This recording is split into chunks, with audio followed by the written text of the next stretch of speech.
do a test that you're not going to be able to deliver on. Like, do it because you're genuinely eager to deliver, and then you're authentic and honest with your target audience as best as you can be, but don't go overboard with, like, making promises you can't deliver. Welcome to the Winning E-commerce Experience Show, where it's all about creating a brand that your customers love so they keep coming back. This show is brought to you by DataQ. Your store experience begins with your homepage. DataQ improves your conversion rate up to 30% by showing each visitor a personalized homepage based on their interest. And now, your host, Shahram Anver. Hey everyone, our guest today is an on-demand VP of Growth. He builds predictable and profitable marketing engines for corporates and scale-ups. Oren Greenberg, great to have you with us. Oh, real pleasure. Thanks for having me. I think it's fair to say that we're living in some crazy times right now.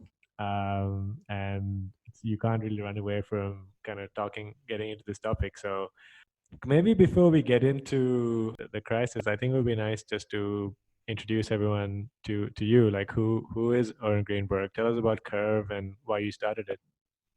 Sure.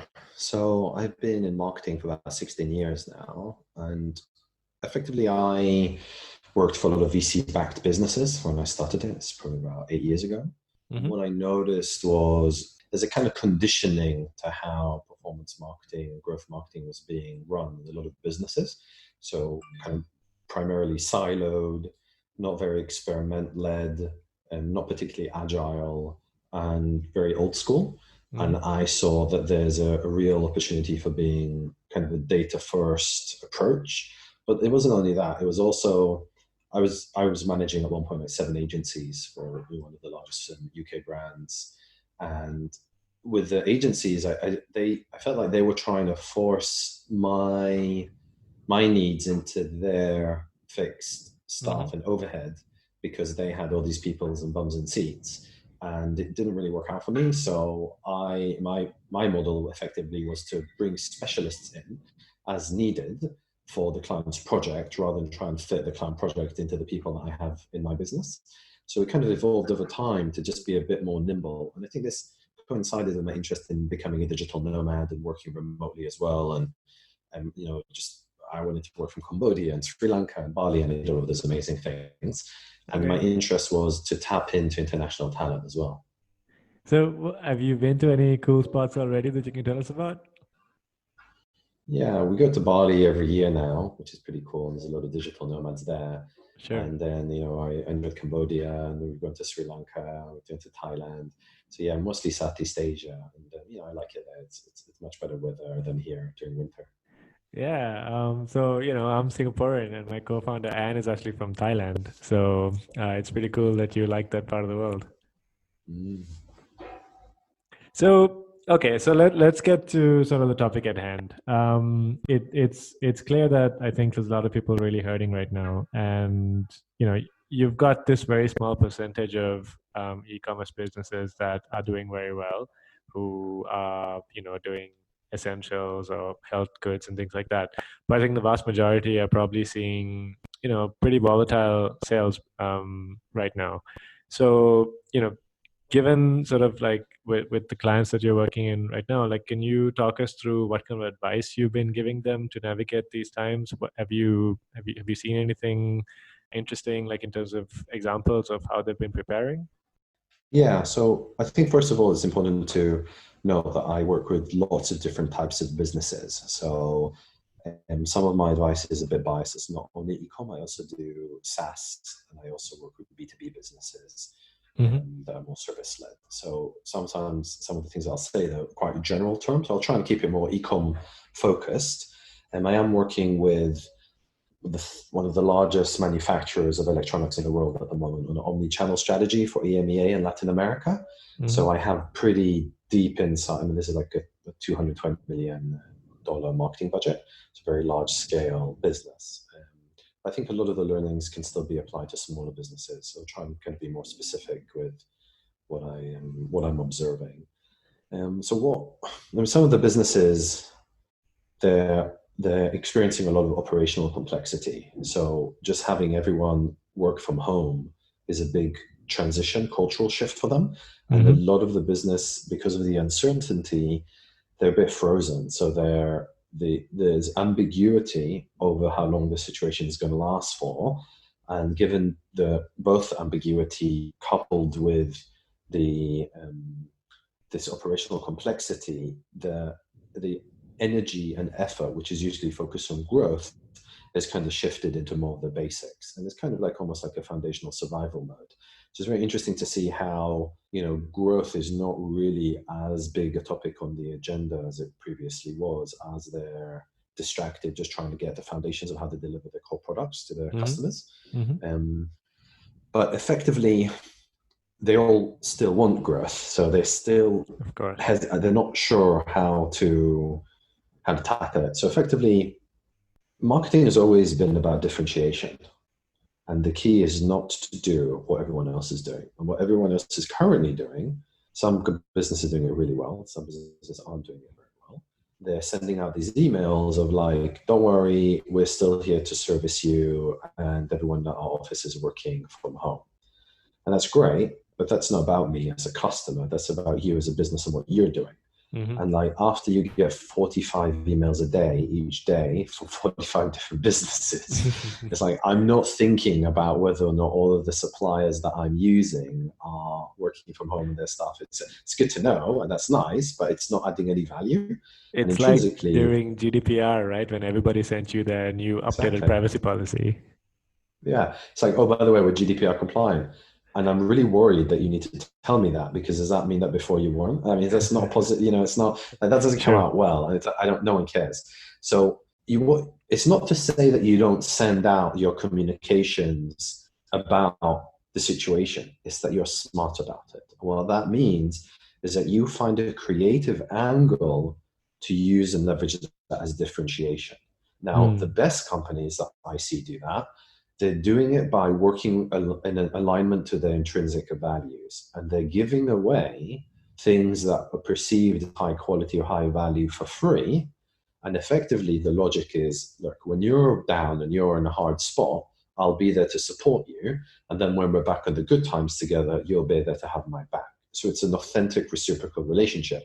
And I think that's a healthy attitude to encourage. So, I mean, some businesses are doing it really well. Like, Mark Ritson, he had a great article on Marketing Week, and he mentioned how Uber Eats, they're pumping millions into independent restaurants. They're using a lot of coupons, and they've dropped many of the upfront costs with onboarding restaurants onto Uber Eats.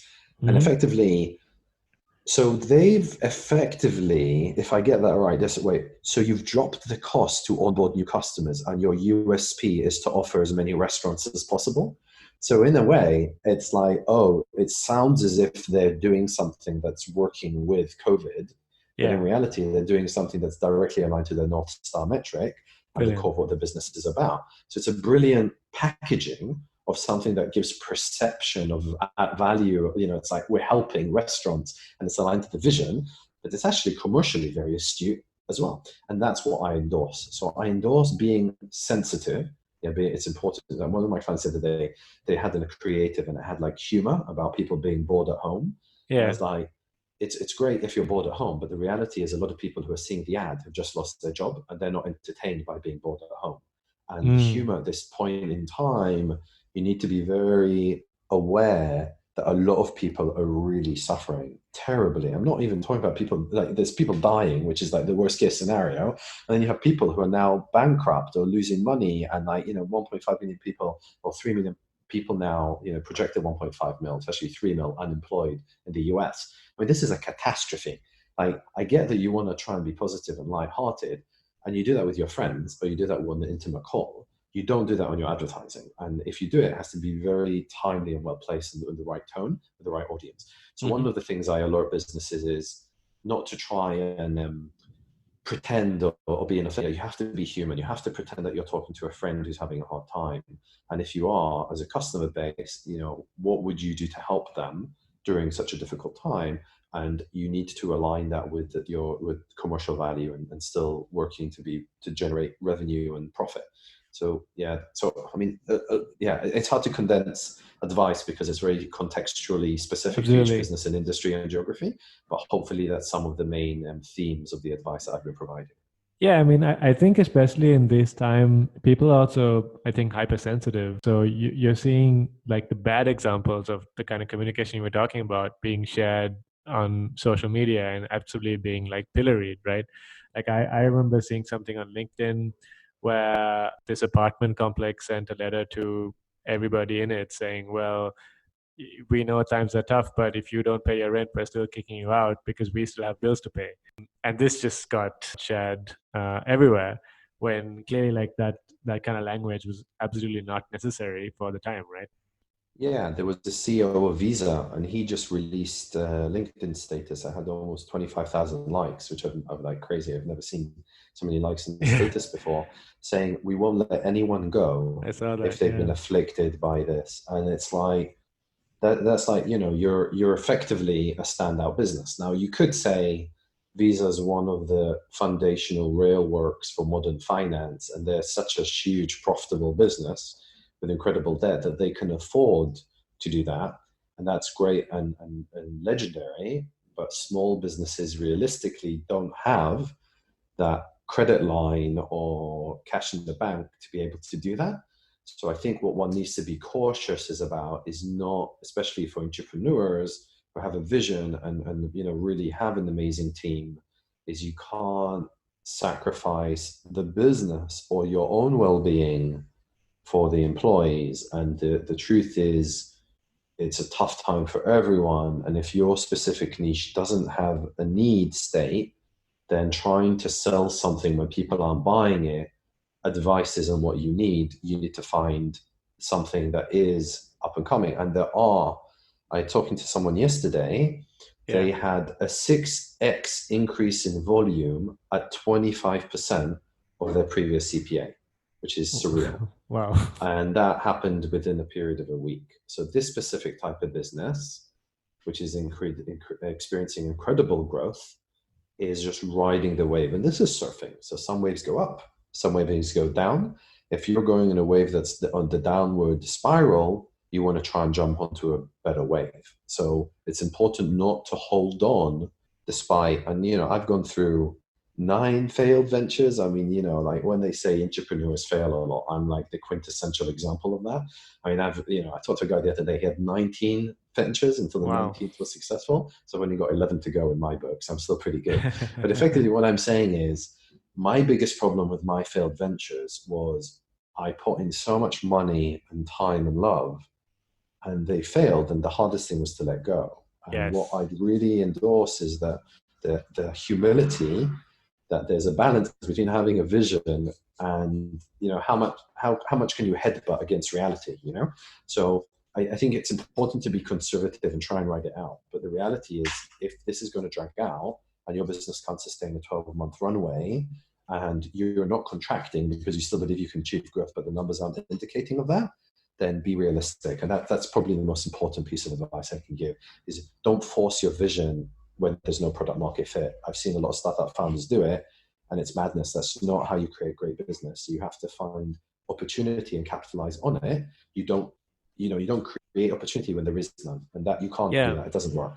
So I mean, let's dive into that a little bit, because I would assume that many listeners here, I mean, the vast majority of businesses are obviously seeing like a huge difference in demand, because I think it seems like in terms of products, demand has shifted overwhelmingly towards essentials, and quite a lot of other products are probably seeing sort of decline. So you mentioned about communication. So perhaps could small businesses try to leverage that communication with their existing customers to test potential new ideas for how they could match existing demand right now if they're seeing declines? Like how would you sort of approach that?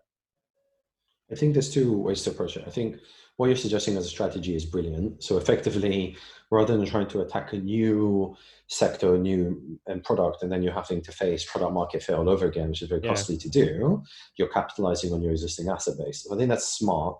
I think what's very important to discern is from a marketing point of view, how messaging has shifted. So for example, I think it's called Profitwell, but I think they just rebranded. I can't remember the new brand, but he was showing this really fantastic image where before you had two types of core messages. I'm going to make you money and I'm going to save you money. And before it was like a 2-to-1 ratio of making you money works twice as effective.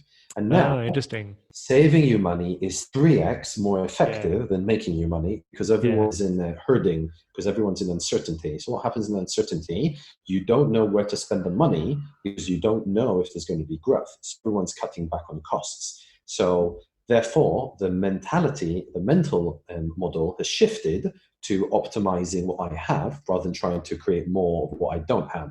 So it's not just taking your clients and saying, okay, this is a new product offering and it's more aligned to you. You are now sitting at home and watching Netflix, and you're now being, unable to walk to your normal local store to buy a product. And there's alignment there. But for instance, you know that if you have a product that may still be somewhat sellable, but it isn't necessarily a must-have, but it isn't completely a luxury where it's like scrapped, but somewhere in between, you can package it with educational content or using a creative campaign of how it can help, but you have to think about it in a creative context of how it helps your customer save money and help them ease their day. And there's like, if you actually think about like immediate problems that people have shifted, like, I've had in 70% of the calls, I made a joke on this on my LinkedIn status, 70% of the calls I've been on the last week, I've had children screaming in the background where the parents are trying to work.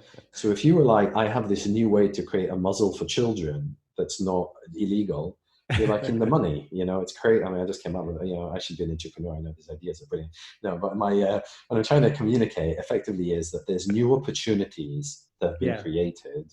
And if you just need to find out what the new pains are that people are experiencing. We're much smaller spaces now. People can't leave their families and their children are out there. There's a lot of operational complexity. So anything that you can do to help people reacclimatize or understand how your product benefits them with reacclimatizing, I think has merit. Yeah, I mean, on that topic, some funny anecdote I've got with a guest we had a couple of days ago was he actually took the podcast interview from his car, which was just brilliant because the kids couldn't come in there and cars are just naturally very good at cutting out background noise. So that could be a hack for anyone listening in. If you've got this super important call, maybe that's a good spot to do it in. Well, you can get a van. You can buy a van and create your office in the van. I saw someone do that. She moved to her parents, left her flat, and then now works out of a van, which is pretty. And she says like, yeah, it's pretty comfortable. It's pretty creative. I guess the takeaway from this is essentially that people who are better able to predict where the demand is going are going to be far obviously able to adapt quickly. But then you also need to be empathetic about how you message sort of like your product and your communications to be aligned with how people are feeling, right? So I think that whole being very aggressive doesn't really work right now. Yeah, also you don't really need to predict it. You can, instead of predicting, you can listen. So if you actually listen, if you use tools from Ahrefs, BuzzSumo, or Rand Fishkin's new tool, SparkToro, you can get a feel or Google Trends, you can understand That's a good point. What trends are shifting. And then what you do is you run experiments on your existing client base, a new target audience with different ideas, and validate them cost effectively without taking too much of a punt. Because actually now, a lot of the people who are listening, they're like, well, my income's dropped. I don't have much resource. I want to still, pursue my entrepreneurial dream, but I can't take that much risk. So my recommendation is minimize risk. Don't maximize risk at this time. This is not a prudent time to take risk. This is a prudent time to be more measurable. And that means do less, do it better, and try and validate more smartly. You have time now. You don't have as much competitive forces, which means speed is not as critical. So it's actually, you can be more leisurely with validation, and you can be a bit more strategic with measurement and research without having to break your head over it. So there's benefits commercially to being in this situation where now if you do have enough money in the bank and you're just going to ride this out, my recommendation would be to focus on brand building and awareness, rather than trying to go for lead gen or bottom of the funnel activities and try and drive revenue. Because now's a great time to provide value and capitalize on that investment longer term. So I'm trying to provide advice to different businesses in different stages of their growth phase. Sure, sure. I mean, I'd like to dive in a little bit to the first point you made, because I think that's very interesting. Where instead of trying to predict where things are going, I think it's a lot smarter to just see what people are doing from existing available data sources. I know, for instance, Ahrefs has this trial, right, where you pay $7 for 7 days. You could probably just spend very little money and get access to a lot of really good data. But let's say that there's a small business e-commerce company listening in, and they think, okay, hang on, that sounds good, and they do some research, and then they find a few product ideas.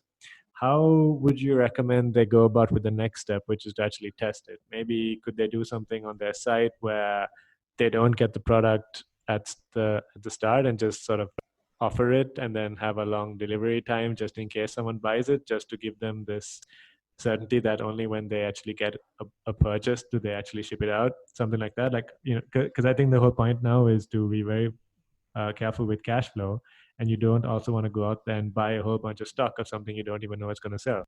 Yeah, so what I would do is I'd create a landing page in landen.co, LANDEN.co, which is a nice drag and drop, or even a template on Unbounce. And then you go to some Facebook communities, because they're going to be more active, because more people are online in communities now, and on social. And then you can reduce your paid ads acquisition by validating it into some communities.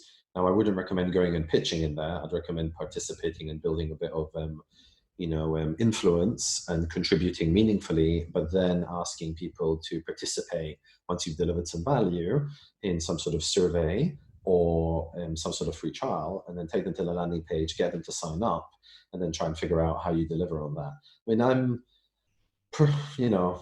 my reputation is very delicate. It's very precious to me. It's my most valuable asset. Mm-hmm. So I'm very personally mindful of making promises I don't deliver on. And I built my reputation over the years through making sure I deliver as best as I can. And, God knows how many times I've failed to do that. And it's pretty incredible how tolerant people have done, considering how much I've messed up. But I think they know I've done my best. So my only caution with that is, personally, even though I like this growth hacking framework and that mindset, sorry, not really great growth hacking, because actually the original growth hacking framework is really fantastic. It's more about experiments, but how people hack growth more appropriately.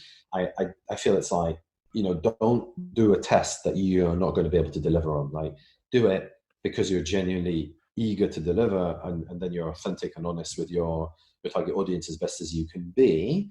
But don't go overboard with making promises you can't deliver on. So I just think it requires some. I want to good advice. Be ethical about it effectively. Yeah, which again linked to what we were talking about before about being empathetic to how people are feeling. So I think that's very aligned with the same message, right? So make sure that if you are promising something, that you can actually do it and be transparent.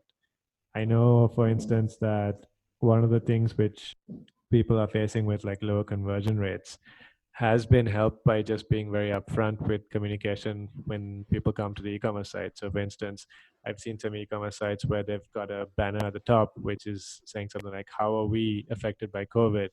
And then, you can open that, and then it'll tell you exactly, is the shipping still going on? Or if it's not, and if it is, how much time does it need for the goods to get to you? And, if it's a sensitive product, are they having any practices right now to sort of disinfect and things like that? So essentially answering people's questions and concerns, because there's so much worry right now, by being very sort of transparent, I suppose, on everything that they are doing right now. Yeah, even on the delivery fee, if you have a message there that's an authentic video saying, this delivery fee is helping all these drivers who need to support their families during this crisis. And then it's like, oh, I suddenly don't have a delivery fee as a nuisance. I see the delivery fee as me contributing to helping people in a distress. And it's more about how but I mean, the problem is, I guess, is a lot of businesses, I see this a lot, businesses slap on, I give 5% to charity of all revenue, or they slap on this, we contribute meaningfully, as a way to, as if it's an incentive to use the product or to buy it. And I Mm-hmm. think there needs to be authenticity around the transformation in the supply chain that has a material impact, and that it's a much more core part of the positioning rather than just a slapped on banner that's not really necessarily aligned. It needs to be more, like, more convincing, and it needs to be much more authentic rather than just a ploy to try and increase conversion rate, because I don't think people will buy it if it doesn't make sense. You know, if you're buying, like, if Primark, which produces a low quality stuff, and obviously everyone's in and out about, you know, the Chinese children who are in sweatshops and because of the cheap products, and suddenly they have a message that's like not aligned to the margin of the product because the product's so cheap, because the supply chain, the material is cheap and the supply chain is cheap, and suddenly they're having some value, and it doesn't make sense. And you're like, so you're going to give away 50% of the margin on this £2 t-shirt? I don't buy that. So, like, don't assume your customers are just all about price, but and don't try and flog some sort of idea that's not believable either. You have to deliver that authentically. But once again, that you need to test that out and see what message resonates with your type of audience and the products that you're selling, and make sure that you're iterating or experimenting with what the message is like to see which one resonates. Because just saying, hey, a portion of our revenue is going to support this COVID charity doesn't necessarily work. It might not work as well as saying, you know, there's this village that's really suffering and we're giving our money to support the village, and here's a picture of this kid that's now been helped. And suddenly you're effectively saying the same thing, but the second one was much more tangible and much more realistic. And, you know, it was much more like you put in the effort to show that you're really concerned about it. But effectively, you're still helping people who are suffering from it. So saying, how is it done is really important here, not just what you're doing. I've also seen a lot of creativity in this space, which is, again, something I hope people listening in are also thinking about. So, for instance, I have a friend over in Thailand, and he pivoted his startup pretty rapidly. And so he helps restaurants get their food out. And so one thing he's been doing is having sort of a live video of the sushi restaurant making the sushi. So people can actually see that the person making the sushi is, you know, got a mask and all the basic sanitation checks are already taken care of. And people can order the food online by watching this person making sushi. So it's kind of like trying to recreate that physical store experience with people who can't go outside, but still ensuring that sales are still happening. Yeah, totally. You know, I just got a notification a bit earlier from TripAdvisor saying, you know, help us find restaurants nearby that deliver. And suddenly it's, you know, I would never have thought about TripAdvisor, but the fact that they're notifying me with something that they understand the current condition is very palatable. So I think any alignment of what you believe people are experiencing with how you're doing it. I mean, it's really interesting. This, like, how business has shifted, right? Because businesses, you know, you'd go in a suit and you'd be in an office and you'd talk in a group, and now everything is done with people at home with skids and barking and school kids and, like, you know, noise, and everyone's in their t-shirt and the lighting is poor and the microphone's crap, and, you know, it's really funny because it's actually a lot more authentic. It's a lot more human, and it's broken down a lot of these artificial barriers that we've created in society. There's something quite beautiful about that, I suppose. It's like taking things back to kind of a raw form of that, you know, actually you're in my house right now, we're having a conversation from my home, and that's a very intimate thing. And there's, you know, you can tap into this new state that people are living in. And as long as and it's actually an increased case for authenticity, an increased case to be human. And I think seeing how people are making the sushi is incredibly valuable, and understanding how they're protecting themselves from the virus and how they're contributing, I think is very meaningful. And, you know, people have really come together. You saw that yesterday here in the UK. We had this the clapping, right? Everyone was clapping. Yeah, that was amazing. The balcony. It was incredible. It's like, you know, how are you partaking in this, in the human culture, in this cultural point in time, and how are you contributing meaningfully? I think it's very valuable as a story, as a narrative. And I guess you could argue that this idea of, like, authenticity seems to be something which small businesses are definitely primed to do very well in, because they're usually having, you know, one or two founders, so they can really inject a lot of personality into it versus a big corporation. And so one of the things which I'm seeing with this crisis is that, you've got a lot of smaller, say, high street stores, brick and mortar stores, who traditionally never sold anything online, who are sort of almost forced into considering online as a channel now because there's just no certainty of when the quarantine and things like that are going to be lifted. So how would you, do you have any tips or advice for somebody who's listening in, who's got maybe a small store on the high street and they're thinking, well, I need to get online right now? How would you sort of advise them? Like, what would you suggest that they do? The biggest merit that a brick and mortar has is footfall, and they have brand exposure locally because of people who walk by. So I think anything that's to do with digital advertising that's local around the store will they already have some brand affinity, so they can leverage an existing audience that they may not even be aware that they have through tapping into very localized advertising. Yeah, and I mean, essentially coming back to that topic we talked about at the start of the show, where if you've got an existing asset, which in this case is that the footfall and people knowing you, then it will be smart to start there, right? Before you start looking into newer channels. Yeah, I walked down my street the other day, and it's quite remarkable because it's the first time during the day that I've ever seen all of the stores closed. And the sign in the store says, "Sorry, we're closed." And I'm like, okay. Instead, you could have easily said, "Hey, did you know that we're doing online delivery? Yes. Check us out on this website." And it's like, but more importantly, you could do that step one. Now, if you've really been listening to what I'm saying, you could do step two. Hi, this is really hard for us. Our business is on the line. If you would like us to support us as a local store, you can access our goods online here. We'd really appreciate your support.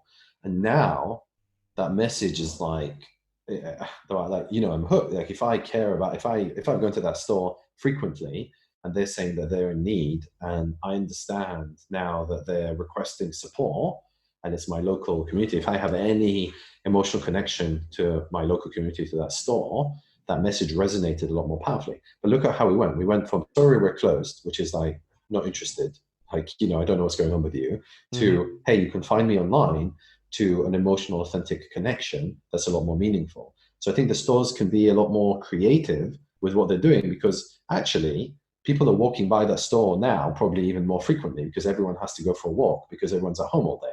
So everyone, the streets here are like packed with people. The park, they had to close down the park because everyone's in the park. So everyone's walking by the store. They're just not really leveraging that real estate effectively because they're very worried about the supply chain, the operation under the rent. They're not really thinking about how to crack the growth in this current situation. They're just thinking about the conditioned mind of how things were before. When will things go back to normal, and how do I get between A and B? But actually, between A and B, it's actually A and F, and you've got all the letters in between that you can capitalize on to get you to F. And the businesses, they're not seeing it that way. They're confusing the process because of the ambiguity. Like if I said to you, your brick and mortar store is going to be closed for 12 months, you'll have clarity over your strategy, but you don't know if it's 2 months, or you don't know if it's 12 months. And in that ambiguity, it's very hard to plan. So the only option you have is to be immediately agile. And agile is effectively, creativity is the most effective skill or tool that you have for being agile, which means just rapid experimentation and testing and trying different things out to see what works. But don't just wait and see, because it's like there's no benefit to waiting and seeing. Like there's no merit in doing that. Like, what are you waiting for? Like it's too ambiguous. So in times of ambiguity, it's best to double down on experimenting. And you could also argue that it's not the case that, if you went and said, hey, there's this quarantine, it's going to last 6 months, and then at the end of the 6 months, it's going to be business as usual. That's obviously not going to be the case. The world as we know it is changing right now. And then, whenever this crisis is over, and I'm confident it will be, it's going to be a new world. So if you're listening in, you might as well start adjusting right now, because once we're out of this, it's going to be different and you're going to be better poised for it. Do you agree? I think it's hard to tell. I made that point today, and I was like walking with a few people, and they all said, hard to tell. And they all said it at the same time. So I was like, oh, this is going to pass. I was like, yeah, this is going to pass in 3 months and everything's going to go back to normal. And everyone's like, hard to tell. And I was like, oh, wow, okay, that's interesting. And it seems like there's two schools of thought, where it's like reversion to the original and that things have now changed forever. And I I think have to I'm in the admit, I'm second more, school, but yeah, I'm curious. so Yeah, I'm more in the first school because I think that right. yeah, I think that there will be some things that have changed, but Hmm. the reality is, I think everyone will go back. The majority of people will go back to normal once this is over and we can start going back. We'll go back because we've been conditioned to do that for so long, and our natural instincts and biology have led us into that situation. So it's going to be hard to readapt. Now we're in a point of crisis, so it's hard to see how we do that. But I just can't. I'm somewhere kind of in between the first one. But if I had to commit, I'd just go for the first one. But Right. your approach is more sensible because it's better to prepare for the second rather than assume the first. And either way, you have to adapt right now. So if you've adapted right now and it goes back to the second, well, you're safeguarded. If you're just sitting around not waiting and not doing anything, waiting for the first one, you're not really better off anyway. Like it hasn't helped you because you can readapt to that and change to go back to the first. So either way, your strategy is more effective. Yeah, because even if it changes, then you could just go back to what you were doing pre-crisis, right? So, Yeah. But look, so I'm a big believer in digital. Yeah, I mean, I've committed to even 16 years ago. I was one of the first in digital marketing in mhm. lots of in different avenues in the UK, and even with like growth marketing and growth hacking, I'm still like one of the community in the UK for people specializing in that is still very small. So I'm a really big believer in the power of digital in lots of different types of businesses, and I'm an advocate of it. And that's why I'm a digital nomad, etc. So I believe in the efficiency and effectiveness of it. So I'm naturally prone to looking and suggesting that businesses go in that direction. It's just not necessarily right for every business. Some businesses need face to face, they need local, and it's very business dependent. I don't want to be too broad and say it's suitable for everyone. There was a business I know that went entirely digital. They Mhm. closed down their stores and they had an overall drop in revenue. And what they realized was that because of the price point was high, that connection and face to face and physicality was critical as part of the purchase journey. So it's very dependent on what you're Interesting. selling and who you're selling it to. Yeah, you can't just say go digital. And now it's poignant and easy to say it, but in reality, if things do go back to normal, that may not be a good long-term plan. So it's just something for each business to consider what's right for them. That's true. That's true. That's why one of the reasons omnichannel has been quite a big topic these days is that sometimes you have multiple channels just complementing each other. And then as a business, you don't really care where the customer actually makes the purchase. But if you are present in all these channels, it might help you. But then again, it also comes down to your resources, I suppose. If you're a small business, it is going to cost you to have a website running and have that online presence. And if it's not generating any sales, maybe it doesn't make sense to keep it going after this crisis. Yeah, look, I mean, omni-channel is a very nice, this is an enterprise level term for businesses Yeah. that's spending a lot of money. But essentially, any business that's spending less than 5 to 10 million a year on advertising, they can ignore like, hair splitting around attribution and omni-channel. It's like, I think small businesses try to learn from big businesses because they want to mimic and grow. But the reality is the tools, systems, resources, strategies, and partnerships that you have when you're 20 mil is not the same as when you're 2 mil, and it's not the same when you're 200 mil. So you're essentially evolving, and it's effectively like a baby and an adult. Like Hmm. the clothes are suited as a baby, even though they're still a human organism, a baby and an adult, the same clothes don't fit. And it's like trying to hold on to those clothes doesn't make sense, and trying to fit them on when you're growing doesn't make sense. But also having a baby try on adult clothes now because they're going to grow into it in 20 years doesn't make sense either. And I've made that mistake, Christy, with my businesses, and I Hmm. still see a lot of businesses make this mistake. But you don't need to overinvest for growth that you don't have evidence is accelerating. Now, some businesses, they are managing to grow at 8 to 11% week on week. And for those businesses, there's an argument for installing software that's scalable, like marketing automation software that can go from small, medium, and large. And quite a few of them have it, like a HubSpot or even a Active Campaign, or some of these businesses that can go with you. But then you've got enterprise level kit like Pardot or Marketo that is not suitable for a small business. And I've seen small businesses trying to buy software for growth that they're not necessarily going to experience.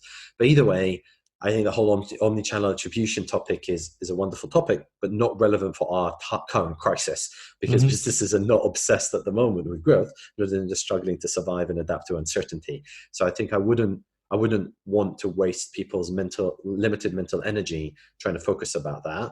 I think now's a time for more nimble creativity rather than large investments in an unknown future. I liked your analogy a lot on linking the business stage which you're in to babies to adults. I think that makes things, it's a very nice way to explain it, because it's very clear that at different stages of our development, it's very clear that you need very different things. So I think you put that very well. It's an e-commerce analogy for e-commerce people. The last thing I'd really like to know is, like, with all the trouble that people are having right now, it's clear that like good advice is very much appreciated. So how would you recommend that listeners can get in touch with you? Yeah, so I'm probably most prolific on LinkedIn, so feel free to send me a connection request. You can just find me at Oren Greenberg, or you can also find it through my website, kurv.co.uk. That's probably the best way to ping me. So if you have any questions, or you wanted advice on anything, feel free to just connect up and send me a message. I'm always trying to help as many people as I can, despite my limited amount of time. Perfect. Thank you very much for your time, Oren.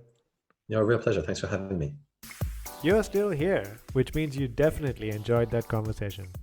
This is a special COVID-19 e-commerce miniseries to help small business merchants out there get prepared. We're doing a lot more of these, so be the first to know whenever there's a new episode. Just follow DataCue, that's DATACUE, on Twitter, Facebook, or LinkedIn. Stay safe out there, everybody. Till next time, this is Sharam.